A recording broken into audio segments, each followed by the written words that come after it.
جو آ جانا چاہیے خان صاحب 100 ہر ایک کو دیکھیں.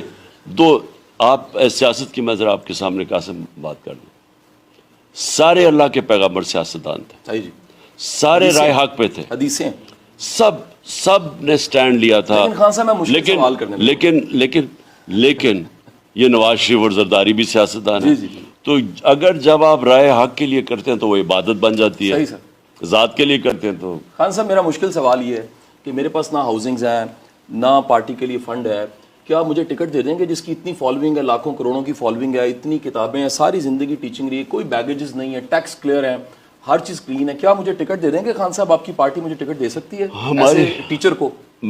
ہماری پارٹی یا میری پارٹی آج سے 26 سال سے لوگ ڈھونڈ رہے ہیں کہ جن لوگوں کو پولیٹکس میں آنا چاہیے, جو کیریکٹر کے صاف ہیں, جن کی ملک کے لیے محب وطن پاکستانی ہیں. لیکن مجھے افسوس سے کہنا پڑتا ہے کہ زیادہ تر میں نے اپنے 26 سال میں دیکھا ہے کہ وہ لوگ ہمارے جو ایماندار, جو دیانتدار جو لوگ ہیں وہ بزدل بہت ہیں. وہ ڈرتے ہیں جی میں ذلیل ہو جاؤں گا, کوئی کہتا ہے جی مجھے یہ کر دے گا. میں نے بڑی کوشش کی ہے لوگوں خان صاحب اگر یہ میرا جھاکا کھلا ہو تو مجھے ٹکٹ مل جائے گی؟ ہاں آپ کو مل جائے گی. آپ وعدہ کریں خان صاحب؟ آپ کو بالکل ملے گی. کس حلقے سے ملے گی خان صاحب؟ نہیں وہ تو آپ نے بتانا نا, نہیں پہلے آپ نے بتانا ہے کہ کس حلقے کے اندر آپ کی کوئی جان پہچان جڑے. جہاں میرے 40 سال گزرے وہ گلشن راوی ہے اور میں ووٹ ڈالتا ہوں میاں اسلم اقبال کو, اور میرے ساتھ کا بالکل قریبی حلقہ جو ہے وہاں میں نہیں جانتا کون ہے, لیکن آپ مجھے ٹکٹ دے دیں گے M N A M P A? میں ابھی چیک کرتا ہوں نا کہ وہاں آپ کا کوئی ہے, ہمارے پاس ہے کوئی یا نہیں ہے. مجھے ایم پی اے کی ٹکٹ مل جائے گی؟